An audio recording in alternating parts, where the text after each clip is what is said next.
안녕하세요. 김진입니다. 오늘은 여러분들에게 33년 군 생활을 어떻게 해야 되는지를 그 순서대로 절차를 좀 한번 짧게 알려드릴게요.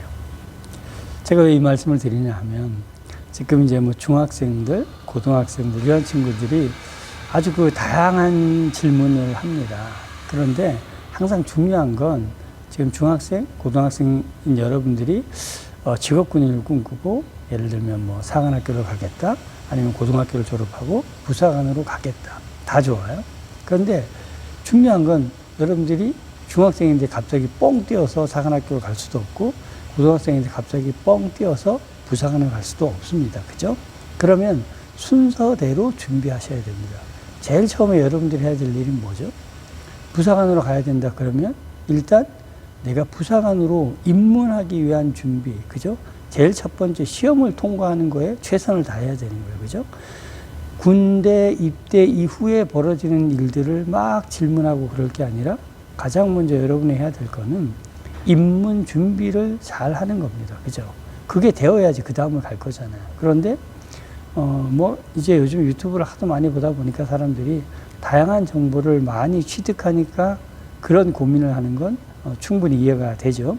그런데 입문도 안 했는데 입문에 대한 준비를 하는 게 아니라 군대 입대 이후에 벌어질 많은 뭐 장기 복무, 표창을 어떻게 받느냐, 뭐 급여를 어떻게 되느냐 이런 여러 가지 질문을 하는데 순서가 잘못되었다.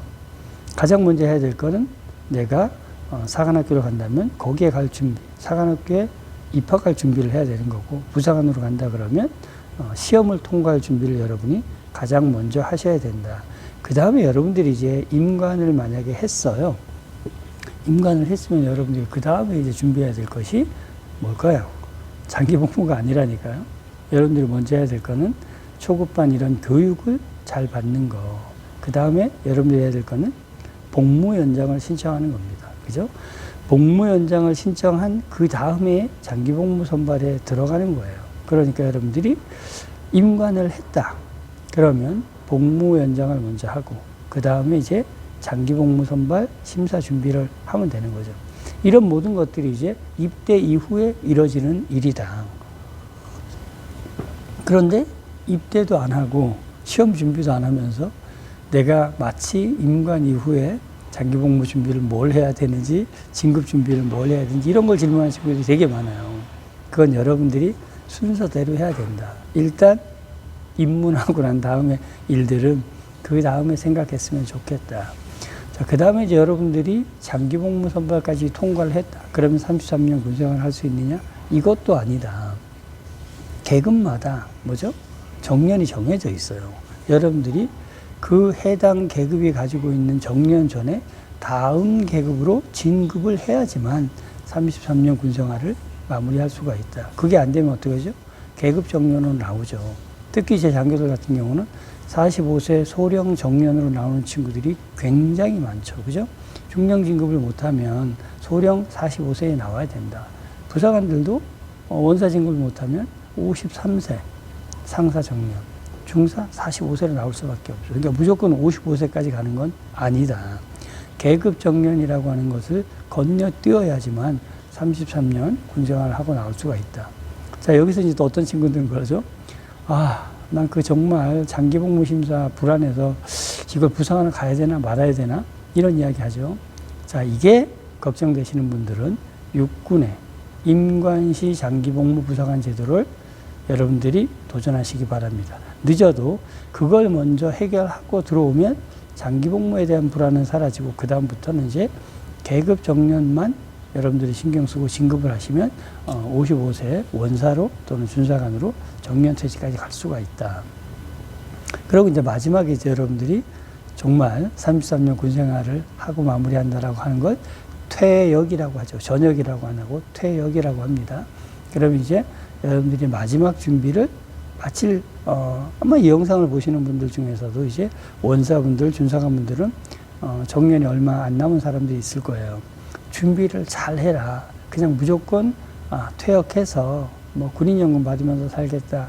이거 정말 여러분 어렵습니다. 그러니까 최소 저는 5년 전부터 준비를 하라고 하고 싶은데 그게 안 되었다 그러면 직업보도 들어가기 1년 전, 최소한 2, 3년 전부터라도 여러분들이 좋아하는 분야에 대한 책을 읽고 공부를 좀 하고 사회를 알아가시기 바랍니다.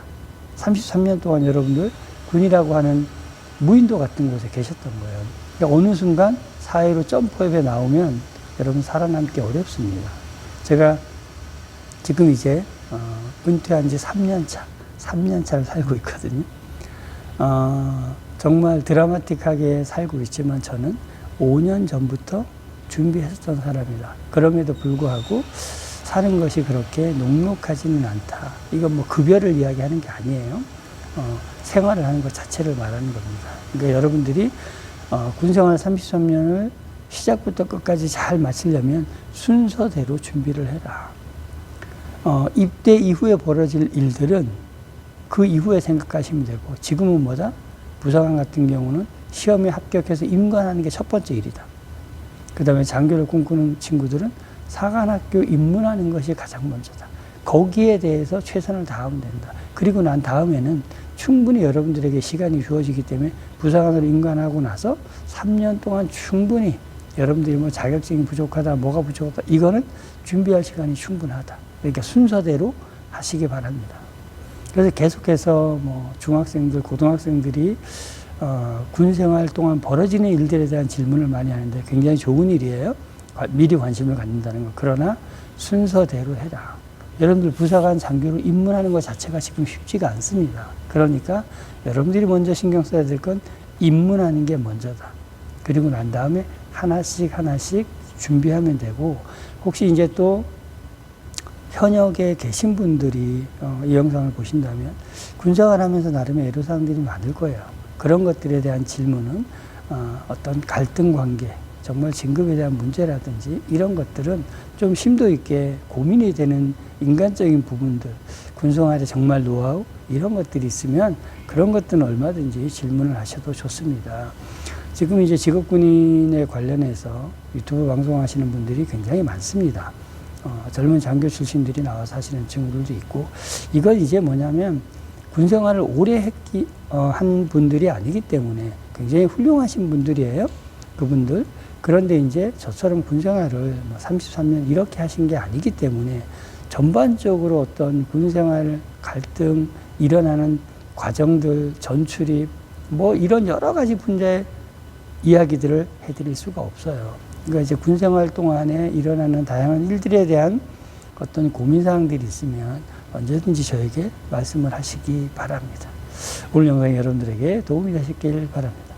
고맙습니다.